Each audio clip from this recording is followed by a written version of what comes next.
Et il fit que tous, petits et grands, riches et pauvres, libres et esclaves, reçussent une marque sur leur main droite ou sur leur front. Apocalypse chapitre 13, verset 16. Ce verset ne parle pas d'un mythe ni d'un symbole oublié, mais d'une réalité prophétique que beaucoup préfèrent éviter. Pourtant, la marque de la bête n'est pas un simple tatouage, ni une puce futuriste. C'est une allégeance invisible, un sceau spirituel, une compromission intérieure qui se cache dans les choix quotidiens. Dans cette vidéo, nous allons dévoiler les véritables racines bibliques de cette marque et pourquoi elle concerne chaque croyant, aujourd'hui plus que jamais. Si tu veux grandir dans ta foi, discerner les temps et ne pas être séduit, reste jusqu'à la fin. Abonne-toi à Lumière en Christ, aime cette vidéo et écris en commentaire « Je veux discerner la vérité, même si elle dérange ». Que le Seigneur ouvre maintenant tes yeux. La marque de la bête ne peut être comprise sans revenir à la révélation de Jean, dernier livre de la Bible, où chaque image cache une vérité spirituelle profonde. Dans Apocalypse chapitre 13, il est écrit que personne ne pouvait acheter ni vendre sans avoir la marque. Une réalité économique, certes, mais avant tout, une réalité spirituelle. Cette marque est opposée au sceau du Dieu vivant, mentionné dans Apocalypse chapitre 7, verset 3. Ne faites point de mal à la terre, jusqu'à ce que nous ayons marqué du sceau le front des serviteurs de notre Dieu. Deux marques, deux appartenances, deux royaumes. Ce combat dépasse les apparences. C'est un choix intérieur entre fidélité au Christ ou soumission au système du monde. Beaucoup la réduisent à une théorie, mais la parole ne ment pas. Ceux qui ne discernent pas cette vérité risquent d'être séduits sans même s'en rendre compte. Avant de parler de technologie, de symboles ou d'antichrist, il faut d'abord sonder la parole. Car la marque de la bête n'est pas une invention humaine, mais une réalité spirituelle que Dieu a annoncée depuis longtemps. Ce que tu vas découvrir ici n'est pas une spéculation. Ce sont des fondations bibliques que beaucoup refusent de regarder en face. Le premier principe que tu dois comprendre pour discerner la marque de la bête, c'est qu'elle commence par une adoration détournée. Le danger ne commence pas avec un sceau visible sur le front, mais avec un cœur qui se prosterne devant ce qui n'est pas Dieu. Dans Apocalypse chapitre 13, verset 4, il est écrit « Ils adorèrent le dragon parce qu'il avait donné l'autorité à la bête. Et ils adorèrent la bête en disant « Qui est semblable à la bête et qui peut combattre contre elle ?» Ce verset ne parle pas seulement d'un futur lointain, mais d'un esprit déjà à l'œuvre dans le monde, l'esprit de la séduction, du pouvoir, de l'idolâtrie institutionnalisée. La marque de la bête commence toujours par une fascination, puis une soumission à un système qui remplace Dieu. Ce peut être un homme, une idéologie, une structure politique, un confort matériel. Quand l'homme commence à placer sa confiance dans ce qui lui garantit la sécurité, le contrôle, la richesse ou la stabilité, au lieu de faire confiance au Dieu vivant, il commence déjà à recevoir une empreinte sur son cœur. Le mot grec pour marque est charagma, qui signifie aussi empreinte gravée. Cela signifie qu'il y a une pénétration, une inscription dans l'être intérieur. Et ce processus commence bien avant que quoi que ce soit visible. Jésus nous a prévenus, nul ne peut servir deux maîtres. Si ton cœur commence à glorifier ce monde, à adorer ses héros, ses systèmes, ses puissances, alors la marque se prépare déjà en toi. Ce n'est pas une question de technologie, mais de loyauté spirituelle. Le premier piège de la bête, c'est de te faire croire qu'elle peut te protéger mieux que Dieu. Et beaucoup tombent dans ce piège sans s'en apercevoir. Le deuxième principe que tu dois discerner, c'est que la marque de la bête agit d'abord par compromission silencieuse. La marque ne s'impose pas brutalement. Elle s'installe lentement, au fil de petites décisions où la vérité est troquée contre le confort, où l'obéissance à Dieu est diluée dans les intérêts personnels. Dans Apocalypse chapitre 13, verset 15, il est dit « Il lui fut donné d'animer l'image de la bête, et de faire que tous ceux qui n'adoreraient pas l'image de la bête soient tués. » Cette image, c'est le masque séduisant d'un pouvoir qui réclame ton adhésion complète, Mais ce pouvoir n'arrive pas en brandissant la menace. Il commence par flatter, séduire, offrir des solutions pratiques. Et chaque fois que tu acceptes de te taire pour ne pas déranger, chaque fois que tu ajustes ta foi pour mieux convenir au monde, tu laisses une empreinte. Il ne s'agit pas d'une décision unique, spectaculaire. Il s'agit d'un enchaînement de choix discrets, invisibles aux yeux des hommes, mais lourds de conséquences aux yeux de Dieu. La compromission, c'est cette voix qui te dit « Ce n'est pas grave, tout le monde le fait ». C'est ce regard tourné ailleurs quand l'injustice passe devant toi. C'est cette complaisance face à ce que tu sais être mal. La marque de la bête, avant d'être physique, est morale. Et elle prend forme dans les zones grises que tu refuses de sanctifier. Paul écrivait déjà en Romains chapitre 12, verset 2 « Ne vous conformez pas au siècle présent, mais soyez transformés par le renouvellement de l'intelligence. » Celui qui refuse cette transformation intérieure devient vulnérable à toutes les conformités extérieures. Et c'est ainsi que l'on reçoit, sans s'en rendre compte, la marque du système qu'on a cessé de combattre. La bête ne cherche pas seulement ton obéissance, elle cherche ton silence. Elle cherche ta neutralité. Et chaque fois que tu choisis de ne pas déranger, de ne pas confesser Christ, de ne pas prendre position, tu participes à ce processus. La marque n'est pas imposée par la force, elle est accueillie par ceux qui préfèrent la paix du monde à la fidélité du royaume. Le troisième principe que tu dois intégrer, c'est que la marque de la bête touche l'intelligence avant le corps. Ce que beaucoup ne veulent pas entendre, c'est que la marque agit d'abord comme un système de pensée. Une reprogrammation subtile qui attaque la vérité divine à la racine, en modifiant ta manière de raisonner, de croire, de juger. Apocalypse chapitre 13, verset 16, parle d'une marque sur le front. Or dans la Bible, le front symbolise le siège de la volonté, du raisonnement, de la conscience. Ce n'est donc pas un hasard. La bête veut d'abord transformer ta manière de penser, car elle sait que si elle peut contrôler ta vision du monde, elle finira par dominer tes choix. Elle insère progressivement des idées séduisantes, des philosophies humanistes, des doctrines tolérantes en apparence, mais profondément hostiles à l'Esprit de Dieu. On les retrouve dans les écoles, dans les médias, dans les discours politiques, dans certaines églises même. Elle valorise la liberté sans vérité, la compassion sans repentance, la paix sans Christ. Et celui qui n'a pas une intelligence renouvelée par la parole devient une cible facile. Paul l'écrit clairement dans 2 Corinthiens chapitre 10, versets 4 et 5. Car les armes avec lesquelles nous combattons ne sont pas charnelles. Nous renversons les raisonnements et toute hauteur qui s'élève contre la connaissance de Dieu. La marque commence donc par une séduction intellectuelle, une acceptation progressive de ce que Dieu condamne, une tolérance de plus en plus large pour ce qui offense l'esprit. Et le pire, c'est que cette nouvelle manière de penser se déguise souvent en bonté, en modernité, en sagesse humaine. Mais elle éteint peu à peu la crainte de Dieu, elle relativise la sainteté, elle étouffe la vérité.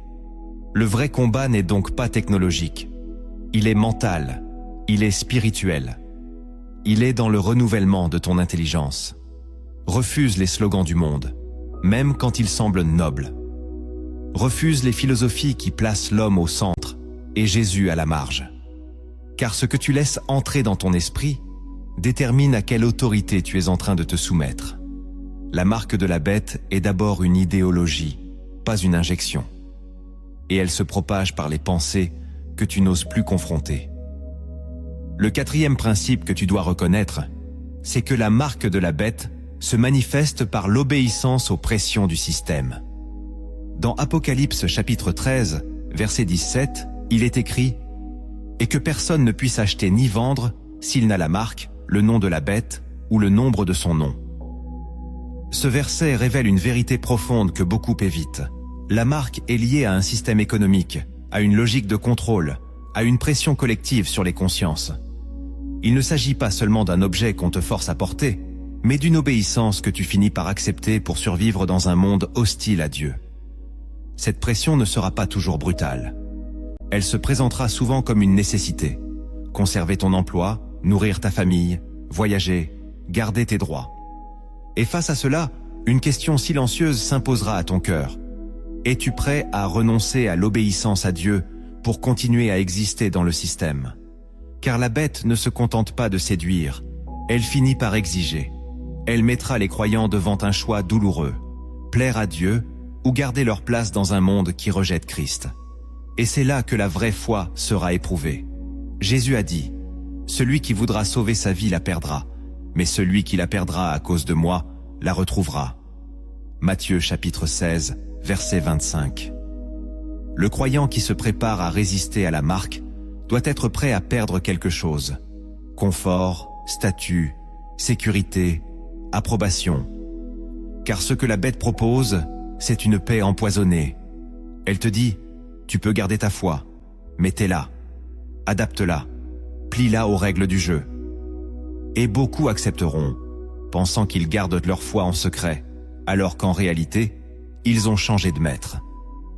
La marque de la bête n'est pas qu'un sceau.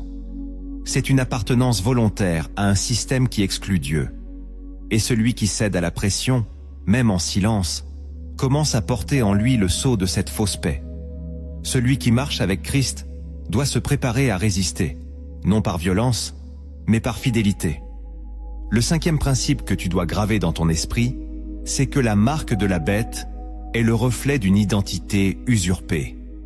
Lorsque tu lis Apocalypse chapitre 14, verset 1, tu découvres une vérité parallèle bouleversante. Je regardais, et voici, l'agneau se tenait sur la montagne de Sion, et avec lui 144 000 personnes, qui avaient son nom et le nom de son Père écrits sur leur front. Là encore, le front est le lieu d'un sceau. Ce sceau est l'identité de ceux qui appartiennent à Dieu. Il y a donc une guerre invisible entre deux marques, deux appartenances, deux identités spirituelles. La marque de la bête n'est pas seulement une autorisation à participer au système du monde.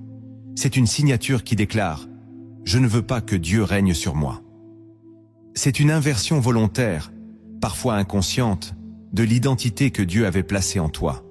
Le véritable danger, c'est l'effacement progressif de la ressemblance avec Christ. L'identité divine en toi est faite d'humilité, de sainteté, de vérité, de lumière. Mais l'identité de la bête est faite de confusion, de compromis, de contrôle et d'orgueil spirituel. Chaque fois que tu renies ta nature céleste pour t'adapter à la foule, tu permets à cette autre identité de s'installer. C'est une substitution intérieure, un vol d'âme silencieux. Et ce vol se produit chez ceux qui oublient que leur vraie patrie est le ciel. Paul le dit clairement dans Philippiens chapitre 3 verset 20. « Mais notre cité à nous est dans les cieux, d'où nous attendons aussi comme sauveur le Seigneur Jésus-Christ. » Si tu ne vis plus comme un citoyen du royaume, tu vis alors comme un sujet du système. Et la bête ne cherche pas que tu sois mauvais, elle veut que tu sois conforme, passif, oublié.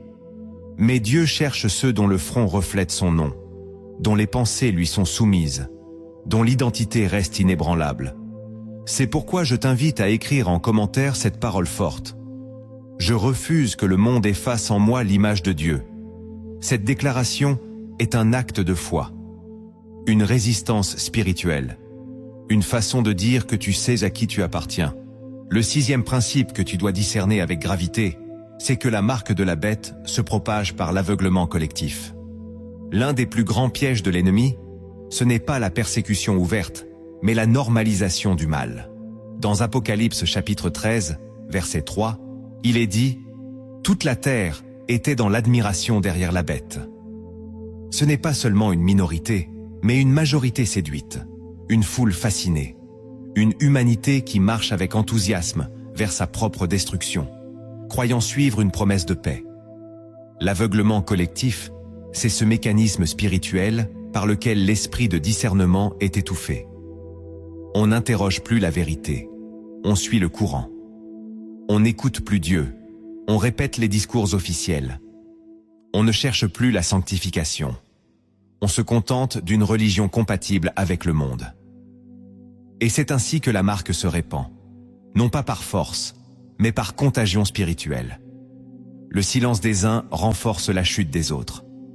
Jésus a dit en Matthieu chapitre 7, verset 13, « Entrez par la porte étroite, car large est la porte, spacieux est le chemin qui mène à la perdition, et il y en a beaucoup qui entrent par là.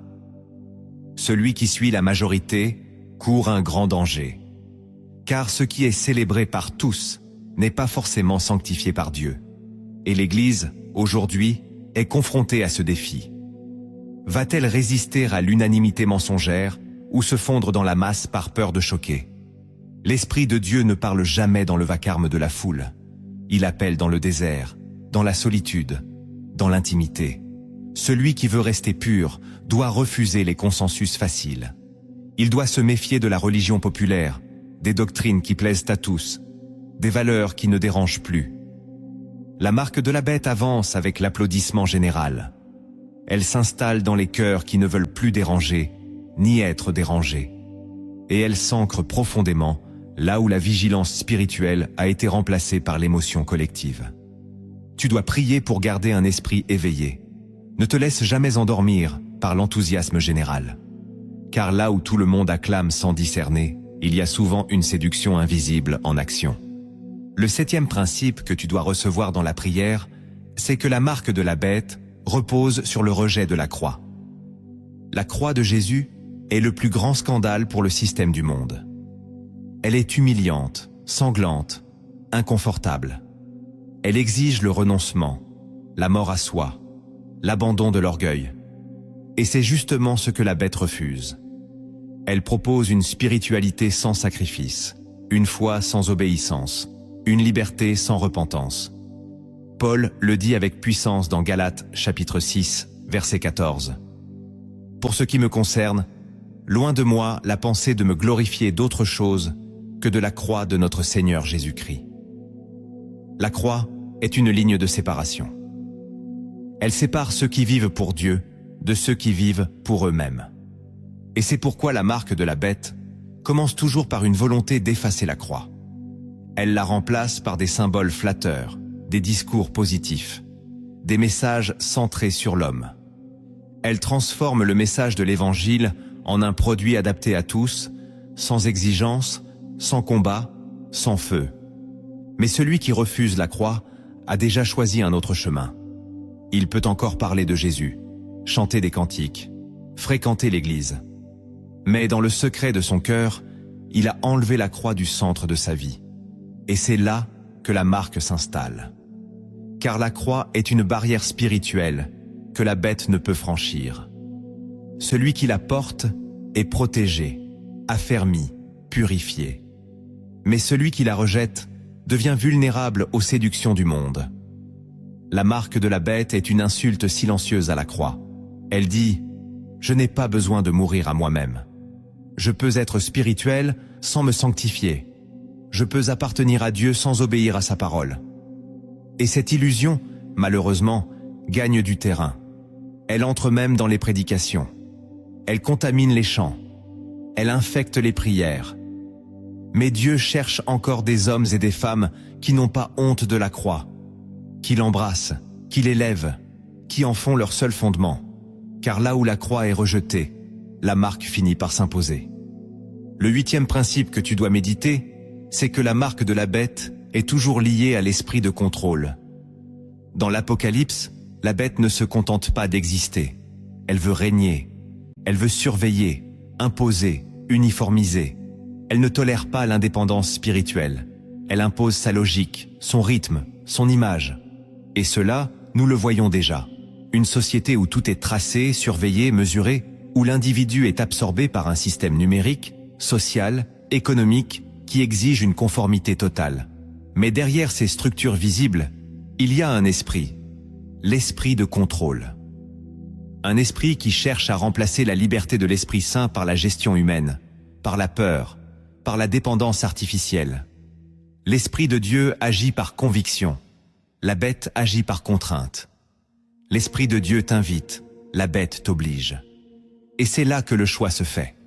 Celui qui aime la liberté superficielle de ce monde finit par être dominé.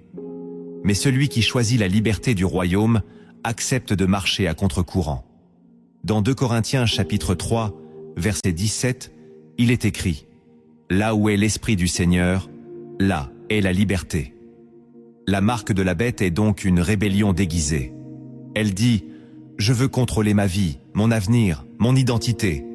Mais en réalité, elle te fait esclave d'un système plus fort que toi. Et ce système est subtil. Il se cache dans les algorithmes, dans les lois, dans les mécanismes invisibles de dépendance. C'est pourquoi il faut apprendre à marcher par l'esprit, à ne pas dépendre du regard des autres, ni de l'approbation publique. Celui qui veut rester pur doit désirer être libre en Christ. Et cette liberté commence quand tu refuses que le monde te dicte ce que tu dois croire, penser, désirer. La marque agit dans les cœurs qui ne veulent plus de l'autorité de Dieu, mais cherchent à contrôler leur vie par eux-mêmes. Et l'Esprit t'avertit aujourd'hui. Chaque fois que tu renies la souveraineté de Dieu sur une partie de ta vie, tu ouvres une porte à la domination de l'ennemi. Choisis la liberté du ciel, même si elle te coûte tout. Le 9e principe que tu dois garder précieusement, c'est que la marque de la bête vise à effacer la mémoire de Dieu. Dans Apocalypse chapitre 13, la bête apparaît comme une contrefaçon totale. Elle imite, elle copie, elle parodie ce que Dieu a institué. Elle a un trône, une adoration, une marque. Mais ce qu'elle veut réellement, c'est que l'homme oublie son Créateur. Elle veut détruire la mémoire du Dieu vivant. Elle le fait en saturant les esprits de distraction, d'information, d'urgence sans fin. Elle remplit les journées pour que l'homme ne médite plus. Elle remplace la méditation par la consommation. Elle substitue les versets par des slogans, les prières par des vidéos, la foi par des impressions fugitives. Et peu à peu, l'image de Dieu s'efface dans les cœurs. Le psalmiste priait ainsi : « Mon âme est attachée à la poussière. Rends-moi la vie selon ta parole. » Psaume 119, verset 25. Sans cette vie venue d'en haut, l'homme devient poussière, sans direction, sans lumière. La marque agit donc comme une intoxication de l'âme. Elle fait perdre le goût des choses saintes.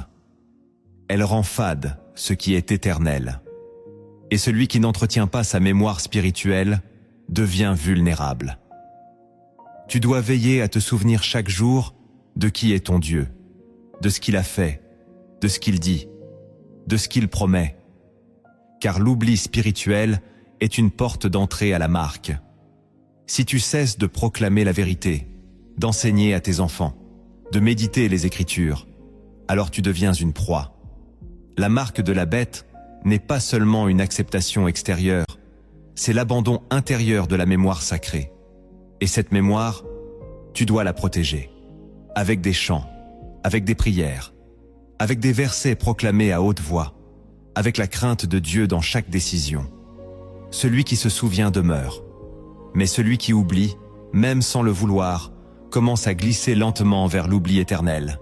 Garde ton cœur connecté à la mémoire du ciel. Le 10e principe que tu dois embrasser avec foi, c'est que seule la fidélité quotidienne à Jésus te préservera de la marque.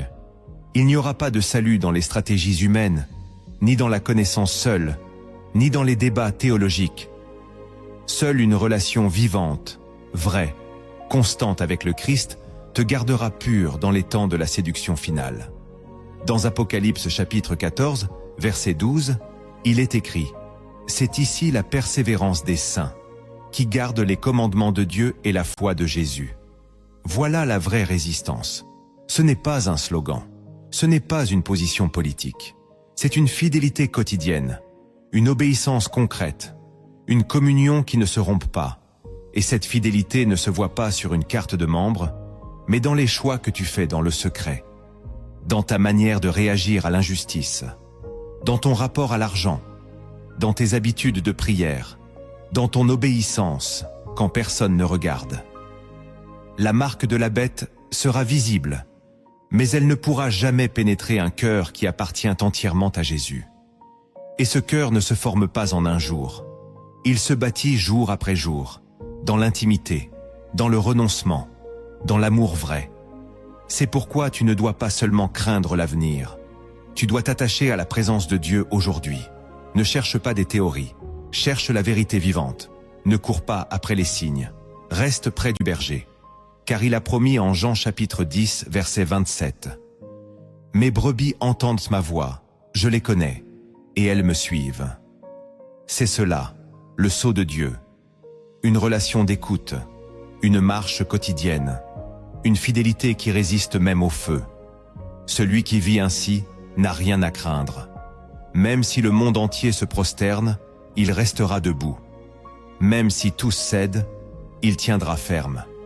Car la vraie marque que Dieu cherche, c'est un cœur fidèle jusqu'au bout. Ce que tu viens d'entendre n'était que la surface. Car derrière chaque principe biblique, il existe des vérités profondes, dissimulées dans les Écritures, que seuls les cœurs éveillés peuvent saisir. Des vérités que le monde rejette, que l'ennemi redoute, mais que l'Esprit veut révéler à ceux qui ont soif de lumière. Prépare-toi maintenant à descendre plus profondément. La première vérité cachée que tu dois recevoir avec humilité, c'est que la marque de la bête est une contrefaçon du sceau du Saint-Esprit. Dans Éphésiens chapitre 1, verset 13, Paul déclare « Vous avez été scellés du Saint-Esprit qui avait été promis. » Ce sceau, invisible mais réel, est la marque divine de l'appartenance à Dieu. C'est une empreinte spirituelle que le ciel reconnaît, que les anges voient et que l'enfer craint. La bête, dans sa ruse, ne crée rien. Elle imite, elle parodie, elle copie ce que Dieu fait, mais en le déformant. La marque de la bête est donc une imitation diabolique du sceau divin. Elle promet une appartenance, mais conduit à la perdition. Elle offre une protection illusoire, mais prépare à la condamnation. Le Saint-Esprit te scelle pour te rendre saint. La bête te marque pour t'asservir. Le Saint-Esprit agit dans la vérité. La bête opère dans la séduction. Et ce que beaucoup ignorent, c'est que ces deux sceaux ne peuvent pas coexister. Celui qui est véritablement scellé du Saint-Esprit ne peut pas recevoir la marque de la bête, car il appartient déjà à un autre royaume. Mais celui qui refuse l'Esprit, qui étouffe sa voix, qui néglige sa sanctification, devient vulnérable. Car il n'est plus marqué du sceau divin. Il est exposé, ouvert, fragile. La marque de la bête ne s'installe pas sur une âme remplie de l'Esprit. Elle cherche les cœurs vides, les consciences endormies, les esprits confus. Et si tu vis sans rechercher la présence du Saint-Esprit, sans cultiver la communion avec lui, alors tu t'éloignes du seul sceau qui te protège. L'heure est grave. Ce n'est pas le moment d'avoir une foi superficielle. Tu dois être rempli. Tu dois être scellé. Tu dois appartenir pleinement à Christ, corps, âme et esprit. Car au dernier jour, ce ne seront pas tes paroles religieuses qui parleront pour toi, mais le sceau que tu portes. Et ce sceau ne vient ni d'un homme, ni d'une doctrine, ni d'un système. Il vient de l'Esprit Saint, vivant en toi, gouvernant ta vie, brûlant en ton cœur comme un feu sacré que rien ne peut éteindre. La deuxième vérité cachée que tu dois affronter avec courage, c'est que la marque de la bête agit à travers l'adoration de soi. L'un des fondements les plus occultés de cette marque spirituelle, c'est le culte de l'ego. Apocalypse chapitre 13 verset 12 parle d'un pouvoir qui fait que la terre et ses habitants adorent la première bête. Cette adoration peut sembler tournée vers une figure extérieure, mais elle est souvent, en réalité, centrée sur l'homme lui-même, car la bête flatte l'homme. Elle le place au centre. Elle le persuade que tout est à son service, que tout peut être ajusté à sa sensibilité, à ses désirs, à sa vérité personnelle. Le message de la croix, lui, est radicalement opposé. Il dit « Renonce à toi-même, meurs à toi-même, laisse Christ vivre en toi ». Mais ce message est aujourd'hui devenu inaudible pour une génération élevée dans le narcissisme spirituel. Et c'est là que la marque s'infiltre. Non pas par la peur, mais par la flatterie.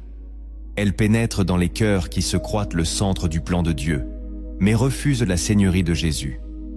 La bête aime que tu pries, tant que tu restes au centre de ta prière. Elle aime que tu serves, tant que tu recherches la reconnaissance.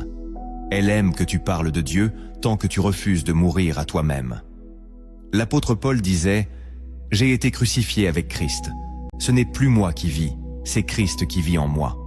Galates chapitre 2, verset 20. Voilà la vraie vie. Mais elle est trop rude pour ceux qui cherchent un évangile confortable. C'est pourquoi la marque se diffuse doucement, comme un poison doux. Elle nourrit l'amour de soi, le besoin d'admiration, le refus de la correction. Elle installe un trône dans ton cœur, mais elle y place ton nom, pas celui de Christ.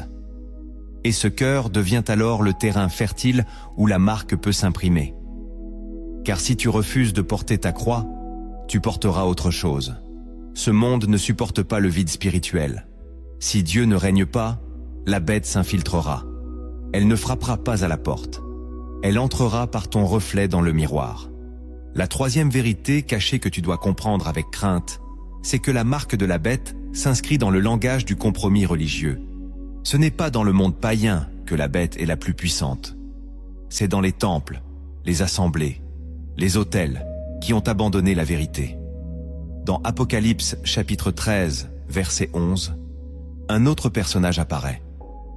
Une deuxième bête, qui avait 2 cornes semblables à celles d'un agneau, mais qui parlait comme un dragon. L'apparence de la douceur, le langage du serpent. Voilà la stratégie.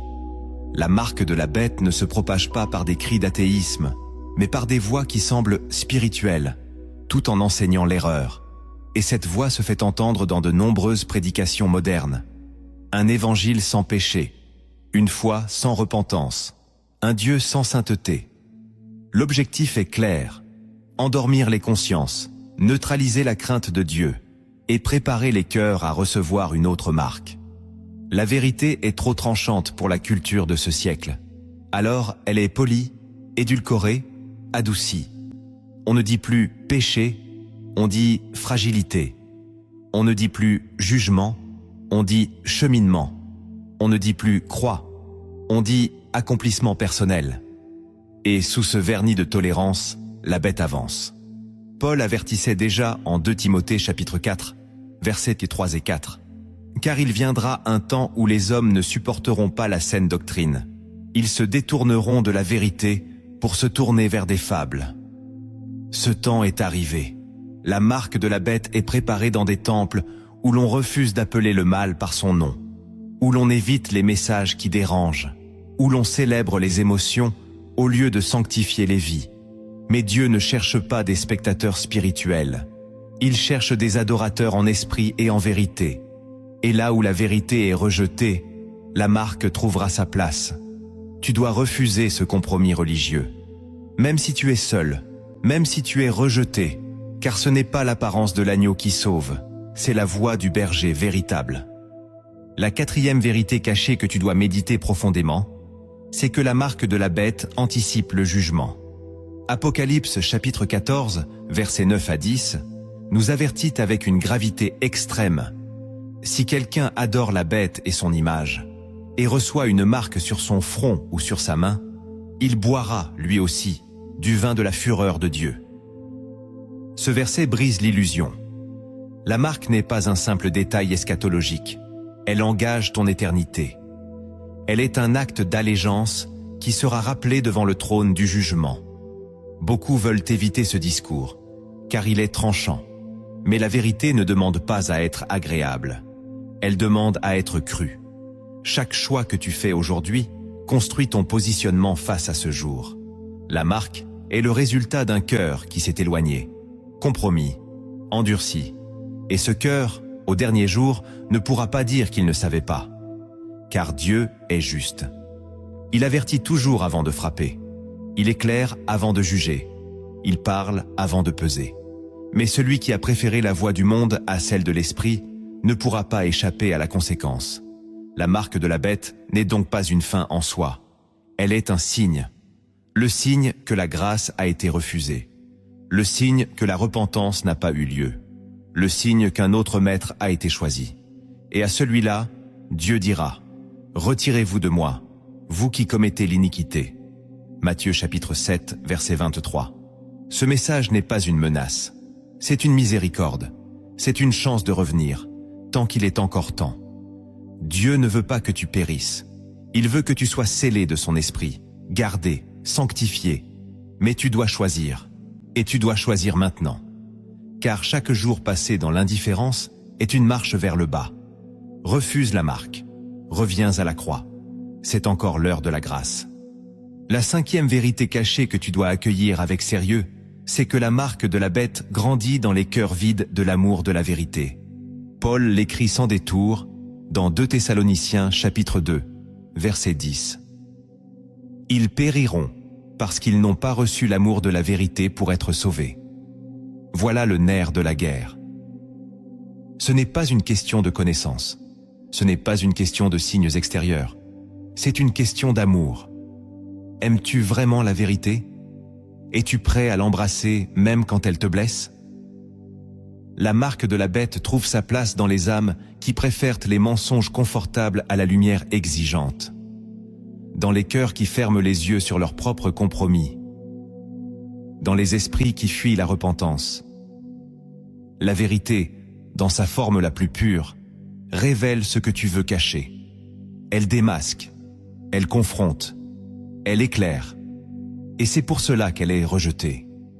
Mais celui qui rejette la vérité se rend vulnérable au mensonge. Et ce mensonge est actif. Il est intelligent. Il est spirituel. C'est l'esprit d'égarement que Dieu permet à ceux qui refusent obstinément d'ouvrir les yeux. Car à force de repousser la vérité, on finit par ne plus la reconnaître. Et alors, la marque entre. Pas par force, par séduction.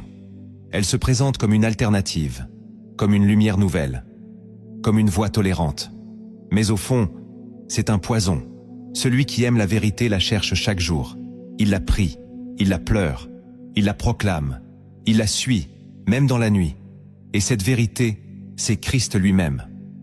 Je suis le chemin, la vérité et la vie. Jean chapitre 14, verset 6. Refuser la vérité, c'est refuser Christ. Et c'est ainsi que l'on prépare sa propre chute. Tu dois aimer la vérité au point de renoncer à ton image, à ton confort, à ta réputation. Car c'est ce feu-là qui te préserve de la marque. Et maintenant, écris en commentaire cette déclaration d'alliance. Je choisis d'aimer la vérité, même quand elle me brûle. Car c'est là que commence le vrai salut. La sixième vérité cachée que tu dois embrasser dans l'humilité, c'est que la marque de la bête s'enracine dans la peur du rejet. Ce n'est pas seulement l'amour du mal qui conduit les âmes à accepter la marque. C'est souvent la peur. La peur d'être seul. La peur de ne plus appartenir. La peur d'être vu comme étrange, fanatique, hors système. Dans Jean chapitre 12, verset 42, il est dit « Plusieurs des chefs crurent en lui, mais à cause des pharisiens, ils n'en faisaient pas l'aveu, dans la crainte d'être exclus de la synagogue. » Ce verset est bouleversant. Ces hommes croyaient en Jésus, mais ils avaient peur de le confesser, et cette peur les a rendus muets, inactifs, complices. Voilà comment la marque de la bête s'installe. Elle commence par le silence, par l'inaction, par la crainte de ne plus être accepté. Et cette crainte grandira. Elle se nourrira de ton besoin d'être aimé, de ton désir d'appartenir, de ton refus d'être mis à part. Jésus a pourtant dit « Si quelqu'un a honte de moi, le Fils de l'homme aura honte de lui. » Marc chapitre 8, verset 38. Le silence par peur n'est pas neutre. C'est un terrain de compromission. Celui qui se tait pour éviter le rejet finit par se lier à un autre maître. La foi véritable te pousse à marcher dans la lumière, même si tu dois y marcher seul. Et cette lumière te préservera de la marque. Refuse d'avoir honte. Refuse d'attendre. Parle. Confesse. Résiste. Car celui qui reste fidèle dans l'ombre sera reconnu en pleine lumière. Ne crains pas le rejet des hommes. Crains seulement de trahir la voix du ciel.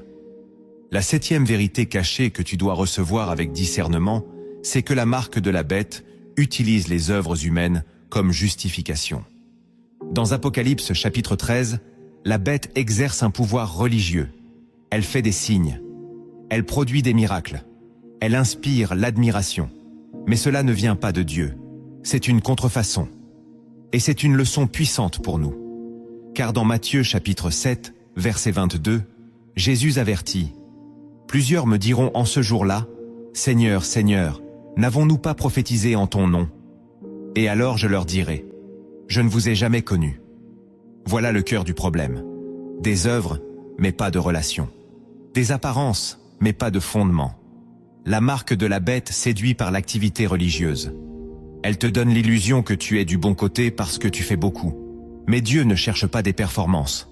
Il cherche la fidélité, l'amour, l'intimité. Et là où l'activité remplace la communion, le terrain est prêt pour recevoir une autre marque. Car la religion sans Jésus devient un piège. Une habitude sans puissance. Un théâtre sans vie. Et l'ennemi adore cela. Il remplit les mains d'œuvre, mais il vide les cœurs de la présence.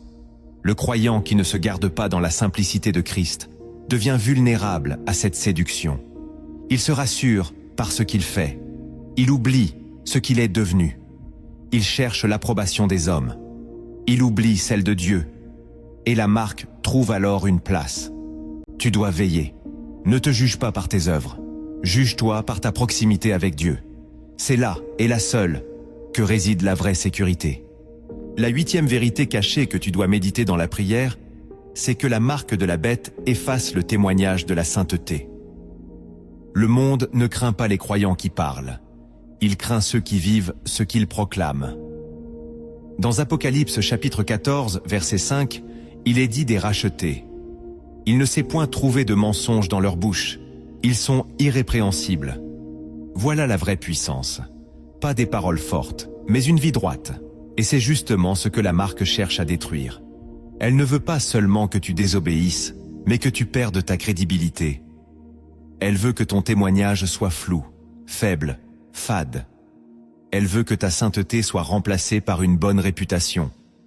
Elle veut que tu sois respecté, mais pas redouté. Que tu sois accepté, mais pas consacré. Et c'est dans cette tiédeur que s'infiltre l'empreinte du système. Paul disait en Philippiens chapitre 2, verset 15. « Soyez irréprochables, au milieu d'une génération perverse, parmi laquelle vous brillez comme des flambeaux. » Le témoignage d'une vie sainte est une arme, une lumière, une alerte pour ceux qui dorment. Et c'est pourquoi elle est ciblée. L'ennemi ne craint pas ta théologie. Il craint ta consécration. Il n'attaque pas ton discours. Il attaque ton intégrité. Il veut te faire chuter discrètement pour que ton nom devienne inutile. Et c'est ainsi qu'il prépare la marque. En rendant ton témoignage stérile. Tu dois donc garder la sainteté comme une couronne. Pas pour être vu, mais pour rester debout. C'est le feu intérieur qui fait fuir les ténèbres. Ne le laisse pas s'éteindre. La 9e vérité cachée que tu dois saisir en profondeur, c'est que la marque de la bête agit par les alliances invisibles. Beaucoup pensent que le danger viendra d'un décret officiel, d'une persécution ouverte. Mais l'Écriture révèle une autre dimension. Celle des alliances secrètes, des accords silencieux que l'homme fait avec le monde. Jacques chapitre 4 verset 4 est clair. L'amitié du monde est inimitié contre Dieu. Ce n'est pas l'hostilité déclarée qui te condamne, c'est l'attachement déguisé. C'est ce lien que tu ne coupes jamais. Ce compromis que tu justifies toujours. Cette relation que tu refuses d'abandonner. Cette structure que tu soutiens alors qu'elle nie les principes de Dieu. Et c'est là que la marque se développe. Non pas comme une punition, mais comme une conséquence. Tu deviens ce à quoi tu t'attaches. Tu portes la marque de ton alliance. L'esprit cherche des cœurs totalement livrés. Mais la bête exploite les cœurs divisés. Elle aime les chrétiens doubles, partagés, ambigus. Elle sème des accords dans le silence et récolte l'appartenance. Tu dois examiner ton cœur. Quelle est ta vraie alliance? Avec qui marches-tu vraiment? Ce n'est pas ce que tu dis qui compte, c'est ce que tu refuses de lâcher. L'heure est venue de rompre tout lien qui te connecte à Babylone. Ne garde aucune chaîne. Car même une corde fine peut finir par devenir un collier de servitude. Et ce collier portera bientôt un nom. La 10e vérité cachée que tu dois proclamer sans honte, c'est que refuser la marque est un acte de foi radical. Ceux qui vaincront la bête ne seront pas des intellectuels, ni des théoriciens. Ce seront des hommes et des femmes simples, fidèles, remplis de l'esprit, prêts à tout perdre pour Christ. Apocalypse chapitre 12, verset 11, résume leur victoire. Ils l'ont vaincu à cause du sang de l'agneau, et à cause de la parole de leur témoignage. Et ils n'ont pas aimé leur vie jusqu'à craindre la mort. Voilà la clé. Ne pas aimer sa vie plus que sa foi. Ne pas protéger son confort au détriment de sa vérité. Ne pas sauver sa peau en trahissant son âme. La marque de la bête séduira les prudents. Elle séduira les raisonnables. Elle séduira les calculateurs. Mais elle ne pourra jamais toucher les fous de Dieu. Ceux qui aiment Jésus plus que tout. Ceux qui chantent dans le feu. Ceux qui prient dans les prisons. Ceux qui disent non quand tous disent oui. Et c'est à cela que Dieu t'appelle. À une foi brûlante, radicale, incorruptible. Tu n'as pas besoin d'un plan de survie. Tu as besoin d'un cœur pur, d'un esprit libre, d'une foi nue. Car ceux qui auront résisté ne seront pas les plus forts. Ce seront les plus amoureux, les plus fidèles, les plus attachés à l'agneau. Et si ce message t'a touché, alors partage cette vidéo maintenant. Car la vérité ne doit pas rester entre les mains des éveillés. Elle doit sonner comme une trompette. Et tu peux être celui qui la fera résonner dans une âme endormie. La vérité révélée n'a de puissance que lorsqu'elle devient obéissance vivante. Il ne suffit pas de savoir ce qu'est la marque de la bête. Il faut maintenant marcher dans l'autre direction. Refuser, résister, se consacrer. Voici 7 actes de fidélité radicale que tu dois poser pour que ta vie devienne un témoignage clair, une forteresse visible contre la séduction du monde. Le premier acte de fidélité radicale que tu dois poser, c'est de sanctifier ta pensée chaque matin. La première bataille se joue dans ton esprit. Chaque jour, la bête tente d'imprimer ses schémas, ses slogans, ses images dans ta pensée. Elle ne vient pas frapper à ta porte en rugissant. Elle se glisse par les écrans, les conversations, les informations, les tentations subtiles. Et si tu ne sanctifies pas ta pensée, tu finiras par penser comme elle, même en croyant suivre Christ. Paul disait en Romains chapitre 12, verset 2, « Ne vous conformez pas au siècle présent, mais soyez transformés par le renouvellement de l'intelligence. » Ce renouvellement ne se produit pas par accident. Il est le fruit d'un choix quotidien, délibéré, radical. Cela signifie que chaque matin, tu dois t'exposer à la parole de Dieu avant toute autre voix. Avant le téléphone, avant les notifications, avant les conversations humaines. Tu dois plonger ton esprit dans ce que Dieu dit. C'est un acte de fidélité, une position de résistance. Cela veut dire lire, méditer, déclarer, proclamer, prier les Écritures jusqu'à ce que ta pensée se réaligne sur le ciel. Cela veut dire rejeter les pensées qui viennent de la peur, du monde, de la chair. Cela veut dire confesser que Christ est ton roi, même dans ton imaginaire, dans ton langage intérieur, dans ton silence. Car la marque de la bête s'implante d'abord dans les pensées passives. Mais celui qui sanctifie sa pensée chaque jour construit une muraille invisible autour de son âme. Il devient inaccessible aux suggestions de l'ennemi. Il ne réagit plus comme tout le monde. Il ne cède plus à l'ambiance du moment. Il pense selon l'esprit. Et cette pensée sanctifiée devient la première preuve que tu n'as pas cédé. Alors choisis aujourd'hui de purifier ta pensée. Mette-toi à part. Prends autorité. Car chaque matin où tu ne choisis pas Dieu, un autre sème quelque chose en toi. Et ce que tu sèmes finit toujours par porter un fruit, bon ou mauvais. Le deuxième acte de fidélité radicale que tu dois poser, c'est de refuser toute forme de compromis caché. La bête ne cherche pas des rébellions spectaculaires. Elle s'infiltre dans les demi-vérités, les silences lâches, les habitudes inavouées. C'est dans les coins obscurs de ton comportement qu'elle prend place, comme un serpent silencieux. Ce que tu tolères dans l'ombre finit par gouverner ta vie en plein jour. Jésus a dit en Luc chapitre 8, verset 17, « Il n'est rien de caché qui ne doive être découvert, ni de secret qui ne doivent être connus. » Dieu n'est pas impressionné par ce que tu montres en public. Il regarde ce que tu refuses de corriger en secret. Le compromis caché peut prendre plusieurs formes. Une relation désordonnée que tu refuses de quitter, une addiction que tu protèges par des excuses spirituelles, une colère que tu refuses d'avouer, un mensonge installé dans ton quotidien. Tant que tu tolères ces choses, tu ouvres une brèche dans ta fidélité. Et cette brèche deviendra une invitation à la marque. Car la compromission, même silencieuse, est une signature. Elle dit « Je choisis de plaire à la chair, plutôt qu'à Dieu ». Refuser le compromis, c'est te placer du côté de la vérité, même quand cela fait mal. C'est choisir d'arracher les racines du péché, même si elles te tiennent depuis longtemps. C'est accepter de mettre fin à quelque chose qui te détruit, même si tu y trouves encore du plaisir. C'est une rupture, une délivrance, une violence sacrée.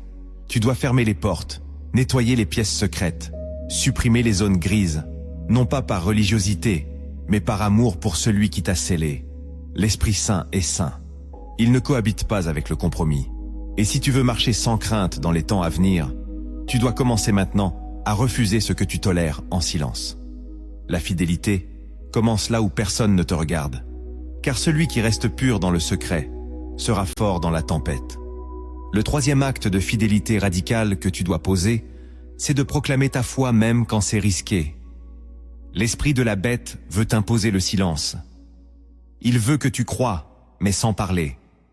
Il veut que ta foi reste enfermée dans ton cœur, qu'elle ne trouble personne, qu'elle ne dérange aucun système.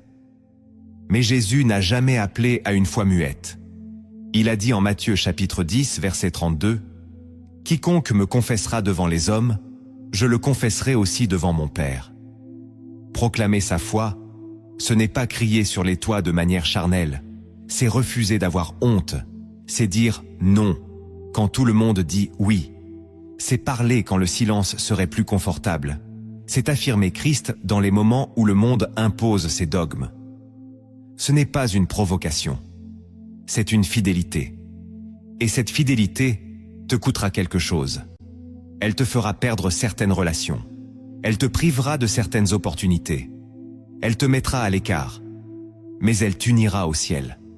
Et c'est tout ce qui compte. Car ceux qui ont refusé la marque dans l'Apocalypse sont ceux qui n'ont pas aimé leur vie jusqu'à craindre la mort. Ils ont parlé, ils ont témoigné, ils ont résisté, et Dieu les a reconnus. Aujourd'hui, le monde t'imposera 1000 sujets, 1000 causes, 1000 slogans. Mais si tu parles de Christ, tu seras attaqué. Et c'est là que tu dois rester ferme. Refuse d'être un chrétien silencieux. Sois une voix, une lumière, un écho du ciel. Proclame la vérité, même si tu trembles. Car cette parole libère, elle résiste à la marque, elle repousse les ténèbres, et elle prépare ton âme à rencontrer celui qui a tout donné pour toi. Car si tu te tais, d'autres parleront à ta place, et leurs paroles ne conduiront pas à la vie. Le quatrième acte de fidélité radicale que tu dois poser, c'est de couper toute dépendance au système du monde. Le système de la bête ne fonctionne pas seulement par peur. Il agit aussi par dépendance. Il te donne des facilités. Il te rend confortable, il te propose des raccourcis, et à force de t'appuyer sur lui, tu oublies que Dieu est ton seul refuge. Tu ne peux pas dépendre à la fois du monde et du ciel, tu dois choisir ta source. Dans Jérémie chapitre 17, verset 5, Dieu dit « Maudit soit l'homme qui se confie dans l'homme, qui prend la chair pour son appui, et qui détourne son cœur de l'Éternel. » Voilà la clé. La dépendance crée la confusion. Et cette confusion prépare l'acceptation de la marque. Si tu dépends du monde pour ton travail, ta sécurité, ton influence, ton épanouissement, tu seras prêt à tout pour les conserver. Tu céderas, tu justifieras, tu plieras. Mais si tu coupes cette dépendance, tu seras libre. Couper ne veut pas dire fuir la société. Cela veut dire ne plus en être l'esclave. Cela veut dire que si le monde t'enlève quelque chose, tu ne perds pas ton identité. Cela veut dire que tu marches par la foi, pas par la pression. Ce que tu dois faire aujourd'hui, c'est identifier ce à quoi tu es encore lié. Le regard des autres, les plateformes, les finances, les ambitions. Et ensuite, tu dois choisir, couper, déclarer, renoncer. Non pas par peur, mais par amour pour un royaume plus grand. Le ciel ne fait pas de compromis. Il cherche des cœurs entiers. Et ces cœurs, Dieu les fortifie. Car celui qui dépend du monde sera bientôt contrôlé. Mais celui qui dépend de Dieu sera bientôt élevé. le 5e acte de fidélité radicale que tu dois poser, c'est de cultiver l'amour de la vérité dans ton âme. La vérité n'est pas une opinion, elle n'est pas une émotion, elle est une personne. Jésus a dit « Je suis la vérité ». Jean chapitre 14, verset 6. Aimer la vérité, c'est donc aimer Christ, au point de tout sacrifier, pour ne pas le trahir. Ce monde n'a pas seulement rejeté la vérité, il a commencé à la détester. Et cette haine grandit chaque jour. Ceux qui parlent vrai sont étiquetés comme intolérants. Ceux qui refusent le compromis sont exclus. Et beaucoup, pour rester acceptés, finissent par taire ce qu'ils croient. Mais Dieu cherche encore des âmes qui aiment la vérité, même quand elle brûle, même quand elle dérange, même quand elle sépare. Paul disait que ceux qui périront, ce sont ceux qui n'ont pas reçu l'amour de la vérité. 2 Thessaloniciens chapitre 2, verset 10. C'est une question d'amour, pas seulement de connaissance. Tu dois cultiver la vérité en toi comme un feu, lire la parole, la méditer, l'annoncer, la défendre, refuser les mensonges doux, détruire les arguments séduisants, rejeter les demi-évangiles. Et pour cela, tu devras parfois être seul, incompris, combattu, mais tu resteras pur, tu resteras debout, tu resteras marqué par le ciel. Et si tu choisis aujourd'hui de vivre dans cet amour de la vérité, alors écris en commentaire « Je choisis de défendre la vérité, même s'il faut tout perdre ». Car ce témoignage écrit est un acte spirituel, une flamme qui dit à l'enfer « Cette âme ne se rendra pas ». Le 6e acte de fidélité radicale que tu dois poser, c'est de cultiver la présence de Dieu jusqu'à en devenir dépendant. La bête t'offre 1000 formes de soutien, mais elle ne pourra jamais te donner la présence. Elle remplit l'extérieur, mais laisse l'âme vide. C'est pourquoi tu dois apprendre à vivre chaque jour comme un sanctuaire. Non pas seulement en fréquentant l'église, mais en devenant toi-même une habitation vivante de Dieu. Paul écrivait en 1 Corinthiens chapitre 3, verset 16. « Ne savez-vous pas que vous êtes le temple de Dieu, et que l'Esprit de Dieu habite en vous ?» Voilà la vraie ligne de séparation. Ce ne sont pas les apparences religieuses, mais la réalité intérieure. L'Esprit habite-t-il vraiment en toi? Le cherches-tu chaque jour? L'écoutes-tu? L'attends-tu? Tu ne pourras pas résister à la marque si la présence de Dieu ne devient pas ton oxygène. La fidélité ne tient pas par la discipline seule, elle tient par l'amour. Et cet amour naît dans la présence.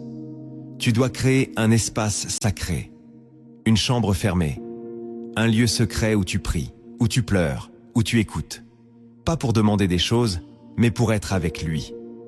Car dans cette présence, tu es fortifié, tu es éclairé, tu es sanctifié, tu reçois des instructions célestes, des visions, des avertissements, et tu es préparé à ce que les autres ne voient pas venir. La bête n'a pas peur des doctrines mortes. Elle craint ceux qui brûlent d'un feu qu'elle ne peut éteindre. Tu dois devenir un homme, une femme de feu. Et ce feu, tu ne l'auras pas sans intimité. Tu dois aimer sa voix plus que toutes les autres. Tu dois aimer sa paix plus que tout confort. Tu dois désirer son regard plus que toute approbation. Et si tu vis ainsi, tu ne porteras jamais la marque, car ton âme en sera déjà remplie, et rien d'autre ne pourra s'y greffer. Le 7e acte de fidélité radicale que tu dois poser, c'est de rester ferme dans les épreuves, sans chercher d'issue charnelle. L'une des plus grandes stratégies de la bête, c'est d'utiliser les temps d'épreuve pour te faire plier. Elle attend que tu sois à bout, fatigué, seul, affamé, pour te proposer une solution facile, rapide, mais qui exige une concession spirituelle. Jésus lui-même a été confronté à cela. Dans le désert, après 40 jours de jeûne, le diable lui a dit « Si tu es fils de Dieu, ordonne que ces pierres deviennent des pains. » Matthieu chapitre 4, verset 3. Voilà la logique du monde. Contourner la croix, éviter l'attente, forcer l'issue. Mais Jésus a répondu par la fidélité. Il n'a pas cherché de raccourci. Il a supporté la faim pour ne pas trahir la parole. Et c'est cette fidélité que Dieu attend de toi. Refuser les fausses portes, Ne pas vendre ton âme pour une solution temporaire. Ne pas accepter ce qui te coupe de la voie de Dieu, même si cela semble te soulager. Les épreuves viennent, c'est inévitable. Mais ce que tu choisis dans l'épreuve détermine ce que tu es en train de devenir. Si tu restes fidèle, même dans la douleur, tu deviens inébranlable. Tu deviens incorruptible. Et c'est cela que Dieu cherche. Un peuple purifié par le feu et non façonné par la peur. Ne cherche pas l'issue facile. Cherche la volonté de Dieu, même quand elle te fait passer par la vallée. Car celui qui t'éprouve aujourd'hui, c'est celui qui te couronnera demain. Et si tu tiens ferme, tu seras marqué, mais par le ciel, non pas par la bête. Les vérités spirituelles les plus profondes sont parfois cachées dans les histoires les plus simples. Jésus parlait en parabole, non pour voiler la lumière, mais pour qu'elle entre dans les cœurs prêts à la recevoir. Écoute maintenant cette parabole inspirée, dans laquelle se cache une révélation essentielle. La fidélité dans les ténèbres vaut plus que la lumière sans combat. Il était une fois un vieil homme nommé Eliezer, vivant dans un royaume gouverné par un empereur invisible. Dans ce royaume, on ne voyait ni couronne, ni sceptre, mais chaque habitant portait un sceau sur sa main. Ce sceau donnait accès à tout: nourriture, travail, reconnaissance. Sans lui, on devenait un fantôme. Mais personne ne savait d'où venait le sceau, ni qui l'avait vraiment instauré. Eliezer vivait à l'écart. Il cultivait la terre, priait dans le silence et parlait d'un autre royaume. Un royaume plus ancien, plus vaste, où le roi ne marquait pas les mains, mais les cœurs. Les villageois l'écoutaient avec curiosité, mais souvent avec indifférence. Ils disaient « C'est un vieux fou, il ne comprend plus notre époque ». Pourtant, certains sentaient que ces paroles dérangeaient quelque chose en eux. Un jour, une grande crise frappa le royaume. Les distributions furent suspendues. Plus de pain, plus de soins. Les autorités annoncèrent une mise à jour du sceau. Plus rapide, plus efficace, mais surtout obligatoire. Ceux qui refuseraient seraient exclus. Pas punis, non. Juste oubliés. Eliezer refusa. Il continua de prier, de jeûner, de chanter. Ses voisins vinrent le voir. « Tu vas mourir. Pourquoi tant d'entêtement? Dieu ne veut pas ton sacrifice, il veut ta survie. » Mais il répondit doucement. « Je ne suis pas ici pour survivre. Je suis ici pour témoigner. » Alors ils partirent, secouant la tête. Les jours passèrent. Le froid arriva. Eliezer tomba malade. Il avait faim, mais ne mendiait pas. Un matin, alors qu'il s'éteignait, une lumière envahit sa cabane. Une paix qu'il n'avait jamais ressentie le recouvrit. Et dans cette lumière, il vit un trône. Et sur ce trône, un roi. Non pas un empereur caché, mais un seigneur glorieux. Le roi se leva, s'approcha de lui et toucha son front. « Tu as refusé leur marque, je te donne maintenant la mienne. » Et le sceau de feu apparut, invisible aux hommes, mais éternel devant Dieu. Dans le village, on oublia Eliezer, mais dans le royaume d'en haut, son nom brilla parmi les fidèles, et sa fidélité silencieuse devint un chant dans l'éternité. Cette parabole te montre une vérité essentielle. Ce que tu refuses aujourd'hui peut déterminer l'éternité que tu embrasseras demain. Le monde t'invitera toujours à céder, à t'adapter, à survivre. Mais Dieu t'appelle à rester pur, à résister, à choisir la vérité même dans la solitude. Eliezer n'a pas été acclamé par les hommes, mais il a été honoré par Dieu. Il n'a pas été visible dans son époque, mais il est devenu une légende dans l'éternité. Ce que tu perds pour Dieu ne sera jamais perdu. Le sceau que tu choisis aujourd'hui, celui du monde ou celui de l'esprit, te suivra bien au-delà de cette vie. Alors n'aie pas peur d'être oublié ici. Crains seulement de ne pas être reconnu là-haut. Car celui qui est fidèle jusqu'à la fin sera marqué, non pas par le monde, mais par la main même de Dieu. Tu viens d'entendre un message que peu acceptent d'écouter. Car la marque de la bête n'est pas un mystère pour demain. Elle est une réalité qui commence dans les pensées, les choix et les silences d'aujourd'hui. Ce que Dieu cherche, ce ne sont pas des experts en prophétie, mais des âmes fidèles, remplies d'amour pour la vérité, déterminées à ne jamais plier devant le mensonge. Chaque verset, chaque image, chaque parole prophétique n'a qu'un seul but: préparer ton cœur à ne pas être séduit, à rester pur dans un monde qui se souille, à briller quand tous s'éteignent. La bête viendra, mais le sceau de Dieu précède son règne. Celui qui porte le feu de l'esprit n'a rien à craindre, car il est déjà scellé. Et quand les ténèbres tomberont, sa lumière ne faiblira pas. Maintenant, incline ton cœur et entre dans cette prière. Cette prière est une offrande. Elle est là pour purifier, réveiller, sceller. Ne l'écoute pas comme une belle parole, reçois-la comme une onction, une déclaration devant les cieux. Que ton âme s'ouvre, que ton esprit s'humilie, et que le sceau du Dieu vivant vienne te recouvrir maintenant. Seigneur éternel, toi qui règnes sur les trônes invisibles et qui sondes les reins et les cœurs, me voici devant toi, sans masque, sans défense, sans justification. Me voici, avec mes peurs, mes faiblesses, mes doutes, mes silences, mes compromis parfois cachés. Me voici, car je reconnais que sans toi, je ne peux pas rester debout dans les jours qui viennent. Je viens à genoux devant ta majesté. Je ne veux pas d'une foi tiède. Je ne veux pas d'un christianisme conforme au monde. Je ne veux pas me contenter d'avoir un nom sans vie, un langage pieux sans feu intérieur. Je ne veux pas être séduit par l'illusion du système, ni endormi par les apparences de piété. Je veux être vrai. Je veux être marqué du ciel. Je veux être entièrement à toi. Pardonne-moi, Seigneur, pour chaque instant où j'ai préféré le confort à la vérité, pour chaque silence complice, pour chaque pensée non sanctifiée, pour chaque lien que je n'ai pas brisé, pour chaque moment où j'ai craint les hommes plus que toi. Délivre-moi de l'amour de ce monde. Libère-moi de la peur du rejet.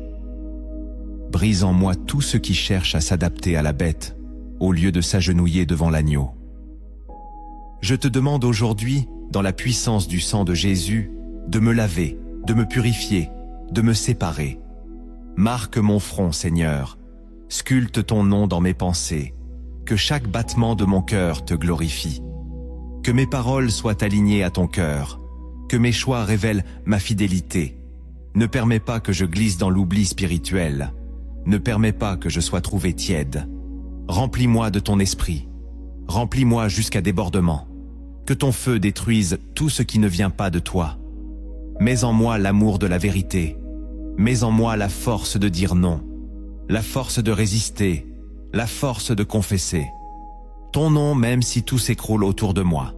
Donne-moi la vision du ciel, la mémoire de l'éternité, le goût de ta présence. Fais de moi un temple vivant, un autel habité. Que même dans la nuit, je te reste fidèle. Que même dans la douleur, je continue de louer. Que même dans la solitude, je demeure attaché à toi. Je déclare aujourd'hui que mon allégeance est à l'agneau. Que je refuse la marque du système. Que je refuse les séductions du siècle. Que je refuse la neutralité. Que je refuse la tiédeur. Je ne suis pas à vendre. Je ne suis pas négociable. Je suis à toi, entièrement à toi. Seigneur, garde-moi éveillé. Ouvre mes yeux. Donne-moi du discernement dans mes relations, dans mes décisions, dans mes priorités. Rappelle-moi chaque jour que cette vie est courte, que ce monde passe, que seul ton royaume demeure. Aide-moi à vivre avec la conscience du jugement, non pas dans la peur, mais dans la vérité. Revêt-moi de l'armure de Dieu, la ceinture de la vérité, la cuirasse de la justice, le bouclier de la foi, le casque du salut, l'épée de l'esprit, que je sois prêt pour le combat, que je sois sobre, vigilant, enraciné. Ne permets pas que je sois surpris, que je veille comme une sentinelle et que je t'attende avec un cœur pur. Je prie aussi pour mes frères, mes sœurs, ceux que tu veux encore sauver. Réveille les tiens, Seigneur, que ton Église sorte du sommeil. qu'elle abandonne les faux évangiles, qu'elle rejette la popularité, qu'elle retrouve l'onction, qu'elle revienne à la croix, qu'elle devienne une épouse sans tache, fidèle, brûlante. Et si vient le temps où je devrais choisir entre toi et ce monde, alors donne-moi la grâce de rester ferme. Même si je perds tout, même si je suis seul, même si je suis persécuté, même si je dois mourir, car je sais que tu es fidèle. Tu ne m'abandonneras jamais. Je veux être de ceux qui n'ont pas aimé leur vie jusqu'à craindre la mort. Je veux être de ceux qui suivent l'agneau partout où il va. Je veux être de ceux qui ne fléchissent pas le genou devant la bête. Je veux être de ceux qui sont trouvés purs, lavés, scellés. Alors marque-moi, Seigneur. Marque-moi du feu de ta sainteté. Marque-moi du sceau de ton esprit. Marque-moi comme un fils, une fille du royaume. Et que rien, ni la peur, ni la douleur, ni la séduction, ne puisse effacer ton empreinte sur ma vie. Je t'appartiens. Aujourd'hui, demain et pour l'éternité. Amen. Si cette vidéo a touché ton cœur, ne la garde pas pour toi. Elle est une épée, une lampe, un cri spirituel pour réveiller d'autres âmes endormies. Partage-la à quelqu'un que tu aimes. Commente maintenant cette phrase en témoignage public. Je choisis d'être marqué par Dieu, pas par le monde. Et surtout, n'oublie pas, reste fidèle jusqu'à la fin, car la couronne est pour ceux qui tiennent ferme.